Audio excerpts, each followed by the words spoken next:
bring down our capacity. We do it together. I'm going to stop there, and I'm going to turn it over to Mayor Benjamin, who I just saw recently, by the way, to get the conversation going. And by the way, Mr. Mayor, congratulations on that beautiful young child of yours. That's really, you're a lucky man. You tell me she already a supporter? She's a supporter, sir. Thank you, Mr. President. Well, God love you. But really, God love your wife. Yes, sir. At any rate, fire away. Go ahead, Randall. Mayor Whiffen, go ahead. Why don't you share with us your Birmingham story? Well, listen, first, would say we're very, very thankful to you, Mr. President, and your entire administration, which has allowed us. I say Kamala supporters, Biden supporters, don't go nowhere. It's y'all time to shine now. You know, let's hear from y'all. As you stated, there has been an upswing for us. Wages, income, and employment. Talk y'all shit now. It's just y'all time. Y'all got the spotlight. The average income has increased by more than 10,000, and we've exceeded pre-pandemic employment by over 17,000 jobs. So Birmingham is seeing job creation. We're seeing growth in innovative industries and opportunity. And I can say without a doubt that that is directly related to the Biden administration for your investments and support. We're also tracking along national trends as it relates to small business growth and expansion. We've even created an Office of Business Diversity and Opportunity to be intentionally focused on minority and women-owned businesses. And so again, thank you to your administration. Our opera investment has stood up a COVID relief forgivable loan program where literally 9 out of every 10 recipients was either a Black or woman-owned business. And so again, driving what your administration has allowed us to accomplish, City of Birmingham being allowed to be designated as a tech hub has strengthened our recruitment efforts related to enhancing our innovation economy. A couple other notes I want to make. One is that as part of your administration's Good Job Challenge, we are. And shout out everybody tuning in, man. We just crossed 100,000 views on stream. So Don DeMarco to all the viewers, everybody who showed support to today's stream. Whether you're in here viewing, hopefully you done liked. If not, it's not too late. If you super chatted, special thanks to you, man. W stream, W chat. Training and placing up to 1,000 residents in healthcare careers. In addition to that, as the state of Alabama is the epicenter of the automotive industry, we're seeing a boost because of your Inflation Reduction Act.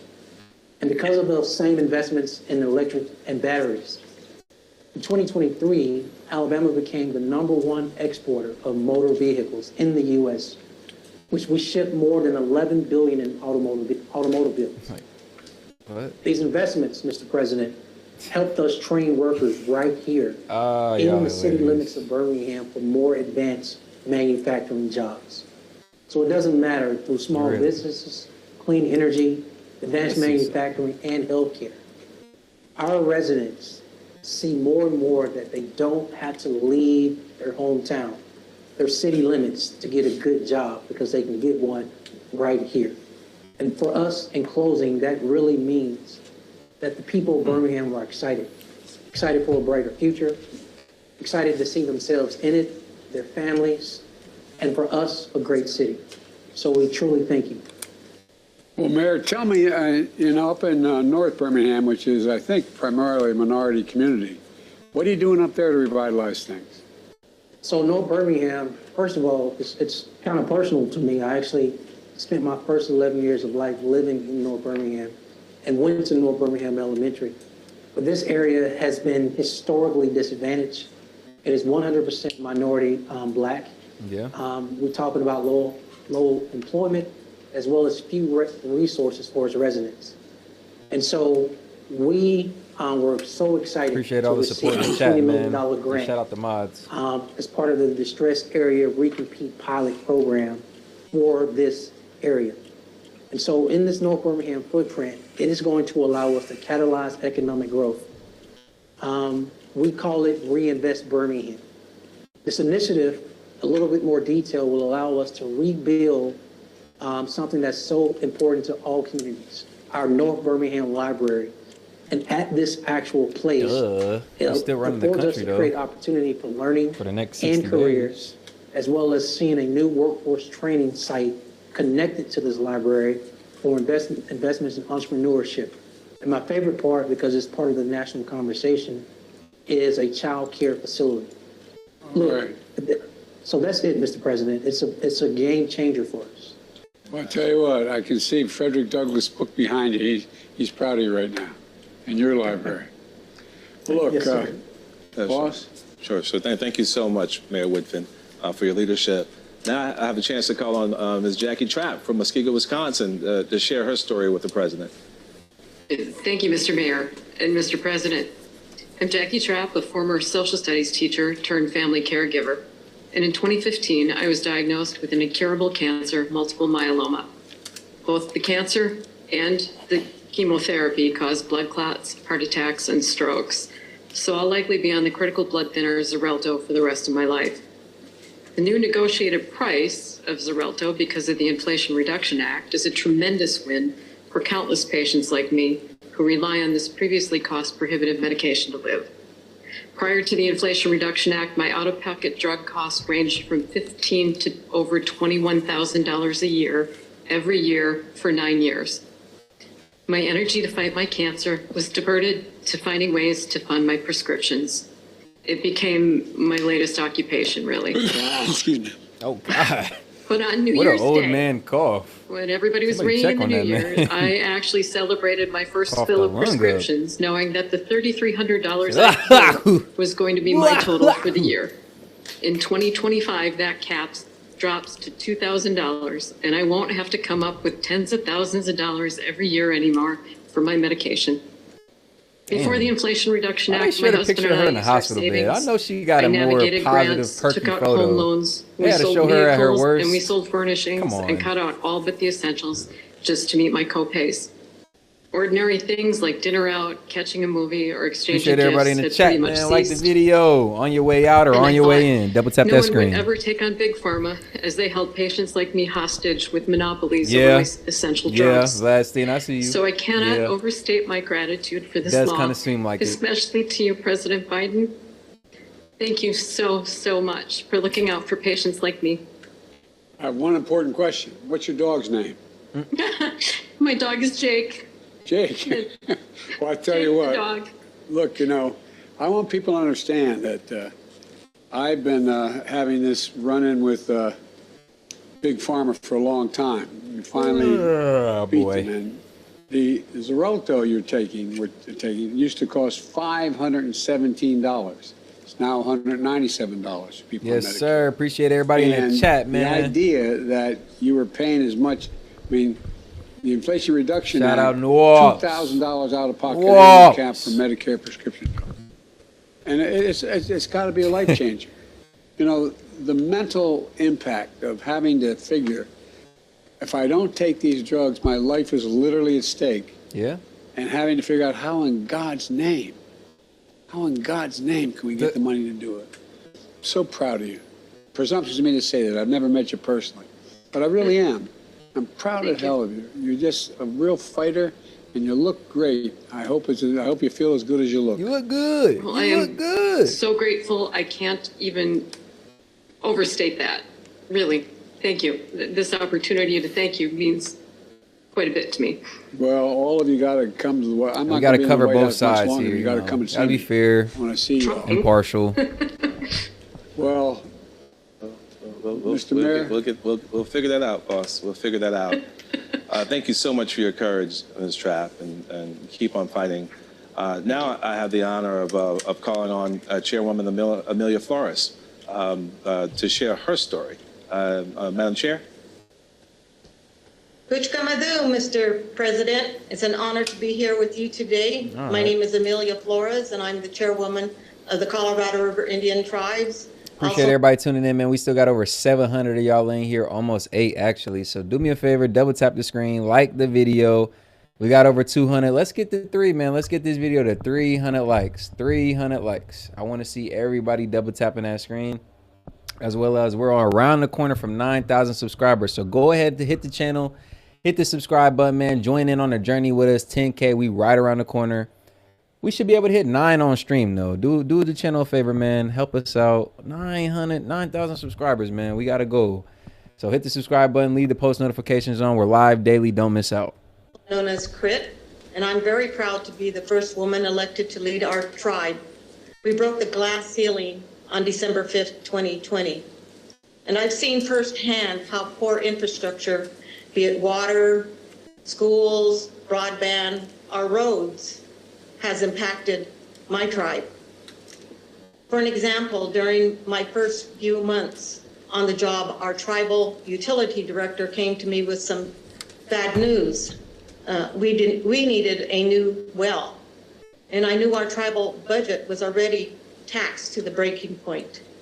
And there was no way we could have pulled this off until you passed the ARPA and bipartisan infrastructure law. ARPA helped us fix the broken well, and BIL provided more than $7 million to build new wells and improve our distribution system. Phase 1 is completed. The well is once again serving 1,850 homes and businesses. And when we complete phase 2, the new well and distribution system will be able to deliver safe and reliable water to more than 1,000 additional homes and businesses in our community. This project will allow us to address the housing shortage on our reservation. That means more families can live together on our tribal land. It helps our businesses and our economy grow. Together, that strengthens our culture and, most importantly, our sovereignty. The well and water treatment plant will have a long-term impact in our community. And I am grateful for your leadership in making that all happen, Mr. President. I'm grateful to you. And by the way, I learned a long time ago from a friend of mine from Hawaii, a senior senator, when I got elected as a 30-year-old kid to the Senate. He said, Joe, it's Indian nations, Indian nations. And that's exactly how you're handling it. That's how it's treated. And the sovereignty is real. And you need the help. You need the help. And let me ask you a question, Chairwoman. Sure. How are these investments helping your community see a brighter future for themselves and their families? Is there anything just beyond the water? Is it the mere fact that the water's there, that's why everybody's excited? Or it's that you're able to begin to fashion your own destiny a little bit? Well, thank you, Mr. President, for that question. And certainly, with the monies that had come from ARPA and the bipartisan law, it allows for more people to return back to the reservation, because many of our tribal members leave the reservation to find work. And when they leave, they oftentimes take their families with them. And then eventually 20, 30 years after, they want to come back home. And that's hard because we don't have the housing or the infrastructure for them to come back. And we haven't been able to do that for them. So with this project, with the new wells and upcoming water treatment system, we will have cleaner and safer water. We now have the infrastructure we need to build. If you've heard anything about the condition on these reservations, they're some of the worst in the country, actually. So them having a clean supply of water, being able to get that for the community, for their folks, for the youth, that's essential. And they really shouldn't have had to partition for it for so long. It should have been something that these people been had. But hey, hopefully they get that, because that's a shame. They should really have access to clean water. For housing for our people, and we can build up our community. We'll have more families here, and that really changes things. Shout out all the international viewers, man. And yes, we're the tribes with the water. Double tap the screen. Don't care where you're from. We have senior water rights on the lower Colorado River Basin, and we have the largest water right. Thank you. I know you do, and it's about time everybody recognized it. And we just had a photograph up on the other board here while you were talking. about how beautiful the countryside is. It's a magnificent area.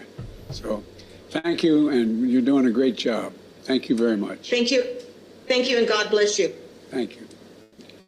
Well, now it's our honor. We have Ms. Cecilia Moyet from Philadelphia, Pennsylvania, here to share her story. Please, Ms. Moyet, please. Thank you. My name is Cecilia Moyet. In 1966, I was a widow with 3 small children living in Chinatown, Philadelphia. I was at a public meeting when I found out that the church and school my children went to was going to be demolished for a federal highway program. The church was the heart and lifeblood of the community.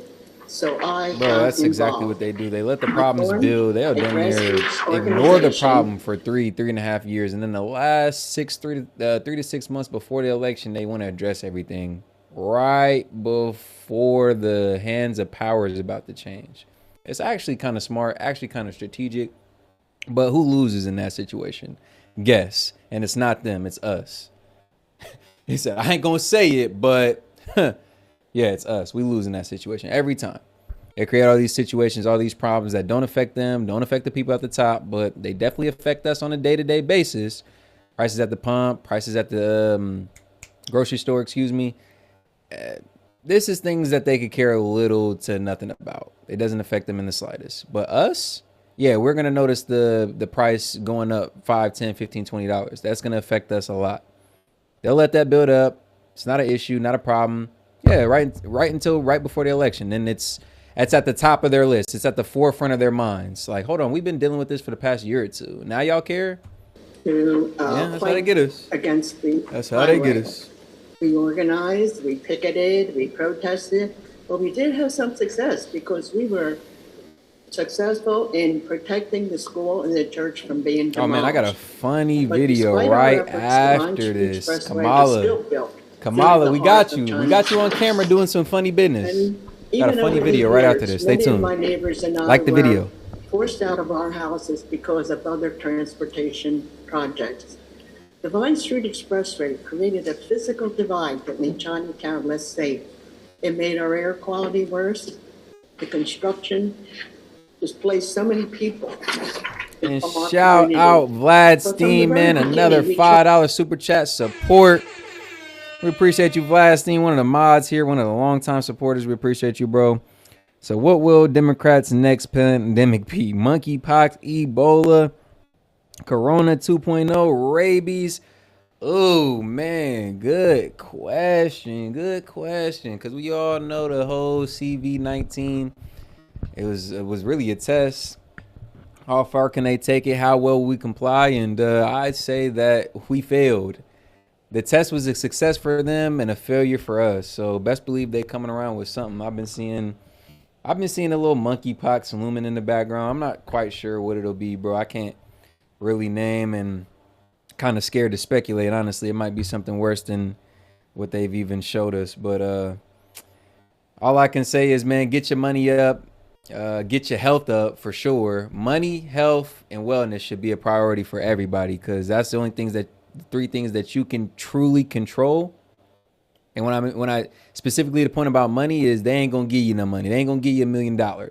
Trump ain't gonna give you no $1 million, and Kamala ain't gonna give you no $1 million. So if you want to get your money up, it's gonna have to be for you or from you. If you want to get your health up, it's gonna have to be for you and from you. And wellness, mental well-being, for you and from you. Those are the only things that truly matter. Thank you for the super chat. Get the highway capped to improve safety and to reconnect Chinatown, but there was never funding to make it happen. Because lockdown aside, those are things that they can't take from you. If you got some, well, not yet, right? If you got some assets, some wealth built up, that's yours, right? For now. If you got health, your healthy body and mind are solely yours. So make sure you get those 3 things up, man. And as far as the pandemic or lockdown or whatever they got around the corner from us, man, we can only speculate, but let's make sure that we're doing everything that we can do. Now, after 50 years of organizing, thanks to you and your administration for their investment in the Chinatown Stitch Project, this dream will finally become a reality. Yeah. Our community has been asking for this for decades, and it would never have happened without your funding. Thank you so much for delivering, Mr. President, for our community. Cecilia, I know your community pretty well. I live down the road in Delaware, and I-95 went through my community. And it's not where I live, but in the western part of the city. And it divided entire communities. It's 4 lanes across, and we've been fighting for a long time. We finally got commitments. We got the money. For example, you're going to share now $159 million from the Inflation Reduction Act and the China Stitch project. Is going to reconnect Philadelphia Chinatown, which was divided in construction back in the 60s for the Vine Street Expressway. That project will cover 2.5 blocks of expressway with public green space, achieving the goal you've been fighting for nearly 60 years. I know you're only 62 years old, but you've been fighting a long time. I wish. The Department of Transportation experts have signed the grant agreement in January. Project's going to take a while to get done, but we expect it to begin full blown in 2028 and be completed in early 31. So it's going to take a little time, but it's going to be complete. It's going to be done. The money is there. And I'm still alive to see it. You'll be alive. God love you. Yeah, it's something the community has wanted for a long, long time. And this will give our community, families and children, the peace of mind knowing that people can be safe going to school and to work. It means a lot to know that the federal government listened to us and is helping us to build a brighter future for families right here in Chinatown. Thank you, Mr. President. All over the country we're doing this. And by the way, there's a photograph of you with a shovel in your hand up on the board here and a hard hat on, celebrating the turn of the spade to this getting going. And what I don't want you to do, I don't want you working beyond 5 o'clock at night, though. Okay? You got to promise me you'll be home. That's hard because when you're doing community work, it's always at night. That's true. God love you, Cecilia. I'm so proud of you. I really am so proud of you. Presumptuous of me to say that, but I am. Well, thank you all very much. It's just all the families deserve to have things that we share today, not just the poor in the community. Peace of mind, having clean and safe water, affordable medicine, stay healthy, safe roads and bridges to connect communities rather than divide them, so much more. All Americans deserve a future worthy of their dreams, and that future we're building today, and we're doing it, and we're able to afford to do it. Turning setbacks into comebacks, that's what America does. And I want to thank you for what you're doing. I'm excited about sharing your investment stories with all of America. Seeing more of them in the weeks and months ahead. To let people know we can do anything in America. We really can. And we can afford to do it. Instead of giving billion-dollar trillion-dollar tax cuts to the super wealthy, let them start paying their fair share. Let them make sure look, all people want in America is just a shot, just a chance. Just be treated fairly and equally. And that's what you all. And just a chance. Y'all gonna tax these corporations and these businesses right up out the country. Best believe they gonna take they services, they business, their money, their revenue, right? Their jobs elsewhere. Y'all gonna tax them out the country. Send them right over to our foreign adversaries where they could have cheap labor and just send the shit back over here. Like these companies need to be incentivized to stay here. Yes, tax them fairly, of course. Ain't nobody saying let them get off, but we need jobs stateside. We need the economy flowing stateside. Sending them over to another country because they can get cheaper labor over there shouldn't even be an option. Let's do everything we can to keep these big companies, these major employers over here. Keep them in the states that they need to be in. Keep them in America like they need to be left in. Like, we can't afford to lose these big companies, these big employers. We just got the chips back. Like, things like that should always be in America. We could use that over here. Our economy needs it. The people need the jobs, so on and so forth. All are doing. That's what you're all part of. And I hope I get to see you all in person one of these days. So thank you, thank you, thank you. God bless you all. Thank you. May God protect our troops. Mr. President, what more should Netanyahu be doing, sir? President Biden. Is the proposal to be sir? President Biden. We're coming this way. We're coming this way. We're moving this way, guys. We gotta go out. We gotta get out of here. And we're moving that way. We gotta go. We gotta start moving. Thank you. President Biden, do you support free IVF for parents? Mr. President. Thank you. Free IVF for parents, do you support that? And that's just clearly his handler, right? Like, why would you need to come up to his seat to remove him from the room or to escort him out the room? Like, ain't nobody doing that for Kamala. Ain't nobody doing that for Trump. Like, I ain't trying to harp on him too much because it's all but exposed at this point. But clearly Biden is in his last stages, like I said at the beginning of the stream. Like, this handler is he right by this man's side as soon as he was done giving that interview. Like, come on, Biden. Come on, Joe. It's time for the drugs. Time for your 4 o'clock medicine. Time for your 4 o'clock shot. He trying to take that earpiece out because it's fucking up his ear.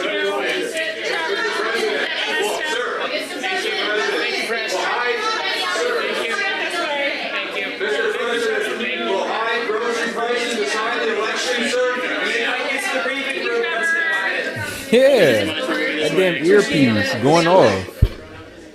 Handlers escorted him right out the room. Ah, man. I ain't say too much on that one because I liked hearing from the voters. I liked hearing from American people kind of just explaining their issues and stuff like that. And he really didn't say too much on policy or anything. I just kind of wanted to go over that. We haven't seen too much of Biden. He's been on holiday, vacation. He just returned. So kind of just wanted to break that down, give some remarks on that. But as we close out the stream, man, special video for y'all.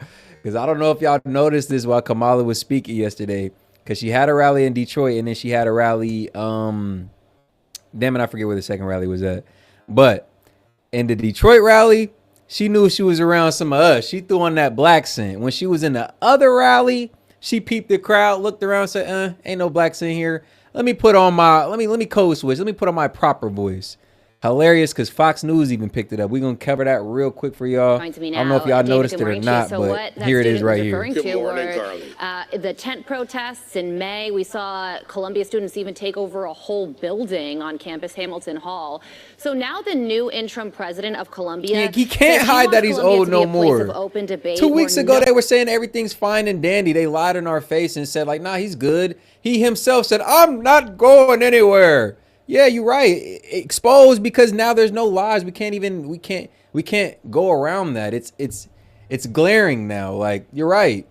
He can't hide it. They can't hide it. Everybody sees it. You're right. Yeah. No one feels excluded. So what do you think we can expect this school year? Well, you can expect more. We saw this play out in New York City yesterday with thousands of pro-Palestinian, pro-Hamas, pro-terrorist protesters carrying the Hezbollah flag and more. And this is going to go right back on campus. This reminds me of a certain type of riot that was going on 2 or 3 summers ago where they tore up the city. Every major city across America, maybe every major city across America was pretty much hit with these riots. I mean, I'm not going to say that they tore all the cities up, but a lot of the cities seen a lot of damage. Businesses, moms and pop shops were closed and boarded up. Windows, public property damage. These Hamas pro-Palestine riots, they remind me of a certain other type of riot that was going on. And I'm for both causes, but the riots themselves, they're separate from the movement. You can't tell me that a call for peace stands for... A call for peace can be made with a riot of this manner. You can't call for peace while destroying public property and stuff. It just the two aren't together. You can't mix the two. If you occupy it and damage it, that's a riot. And I'm all for a peaceful right to assembly. The University you can peacefully website protest, but when it crosses over from peaceful to destructive, who heads up the Ombuds office. There are other offices there, the Office of Grievance. There's plenty, but they needed a study to tell them what we all could see playing out, that these students are at risk. They talk about safe space, right? We've heard that for years. Some are destruction. All these colleges, can you have your safe space where you feel that you're okay? Well, how does a student feel safe when they're not sure whether that rioter is either another student, or someone who doesn't even live on the campus? Like, and I'm for free Palestine. Like, I'm for free Palestine just like I'm for Black Lives Matter. What you mean I'm black? Like, Black lives definitely matter. But when the movement crosses over into something like this, where they're making people uncomfortable, they're hurting people, they're damaging the city, that's what I'm just like, all right, what's this about? What we got going on here? We can't be calling for peace, but at the same time be doing all this destructive shit. They ain't even gonna take us serious.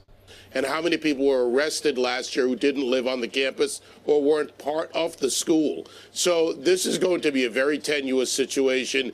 And frankly, it's time to shut it down. Doesn't make any sense. You know, these protests that happened in New York City yesterday, we're just playing footage of it. Cognitive dissonance some of is the crazy. protesters were Like, carrying ceasefire as we break shit over here. Like, of somebody saying an American was executed yesterday by terrorists, referring to Hirsch Goldberg Poland, and then this person in just a like car the BLM with a riots were. Palestinian It's the flag same on it thing, said same script. he deserved it.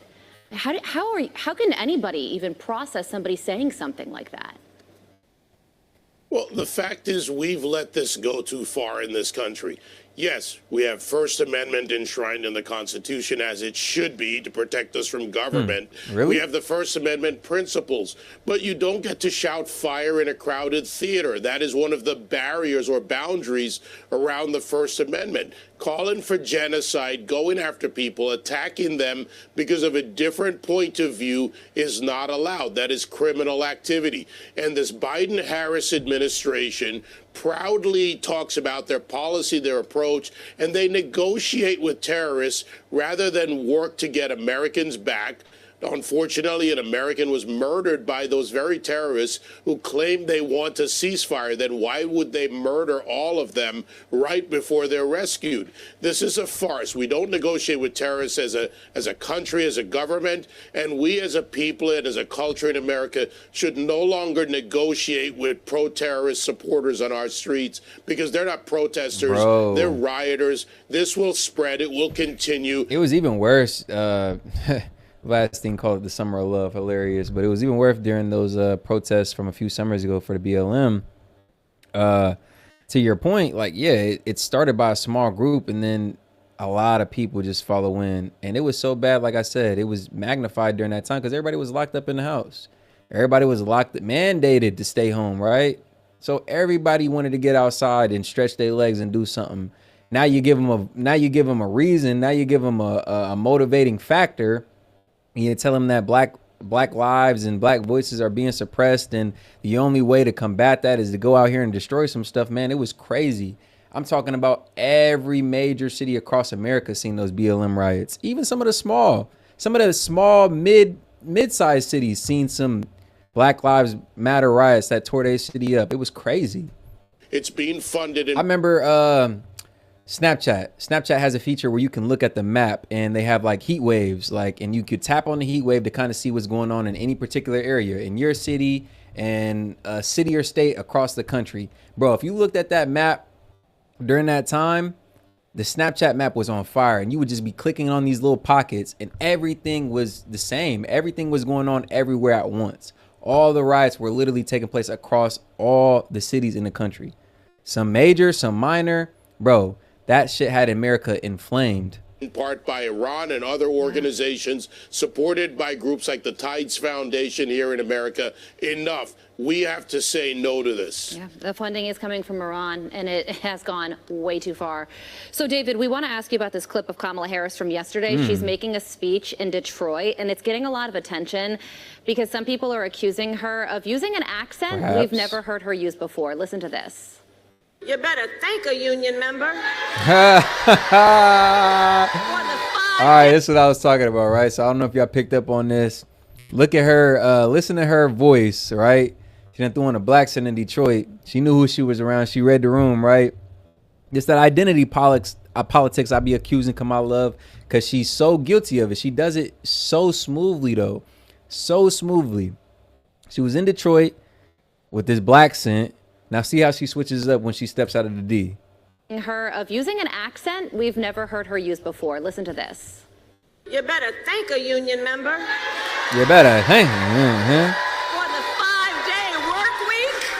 You better thank a union member You for better. sick leave. You better thank a union member for paid leave. You better thank a union member for vacation time. With the hand So she made that movement exact and the same head speech nods. in Pennsylvania a few hours later and did not She knew what she was sound doing. She like knew what that. bag she So was what do you think stepping about in. this? Should we be focusing on it?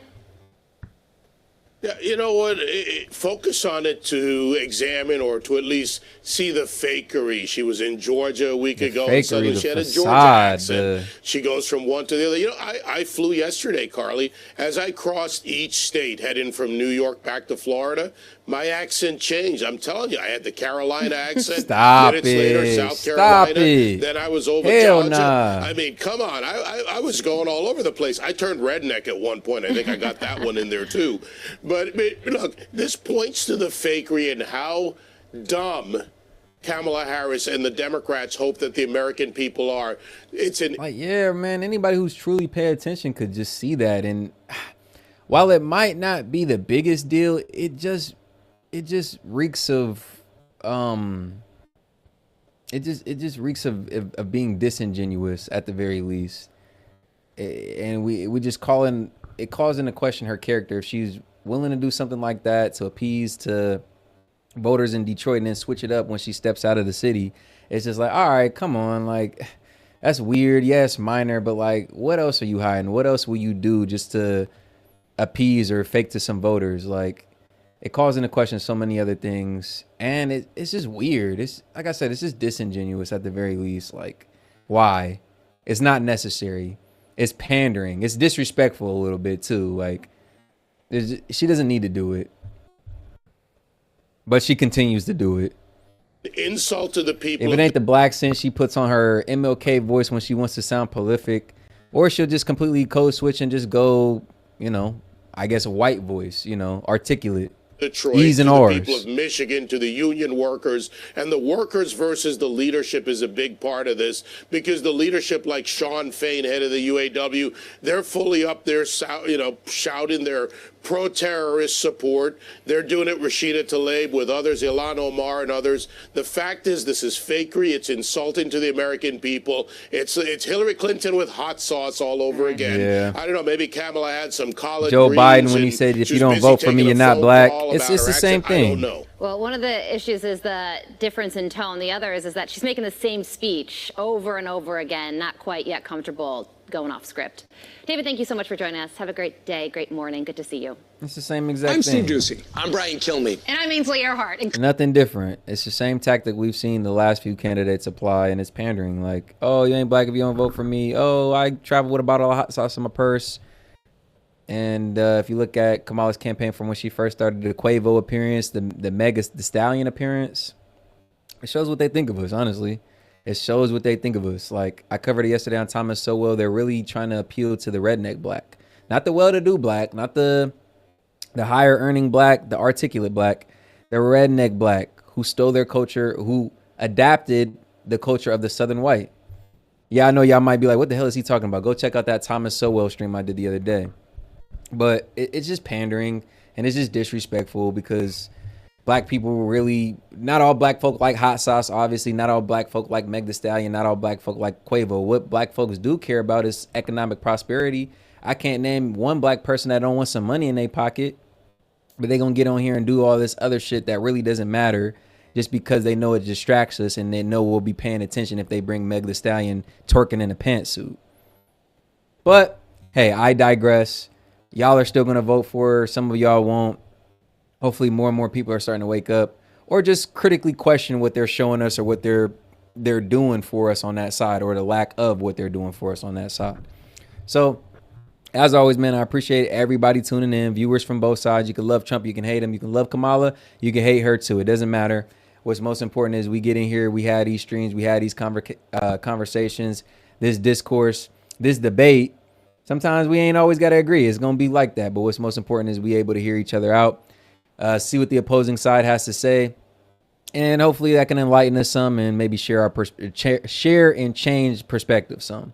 So any closing thoughts, go ahead and super chat them in $1 or more. I'll read them aloud on stream as we close out. Hopefully I enjoyed today's stream. Let's see if I had anything else. Any closing thoughts? Like I said, make sure to super chat in $1 or more as we round the stream out. I think that was it.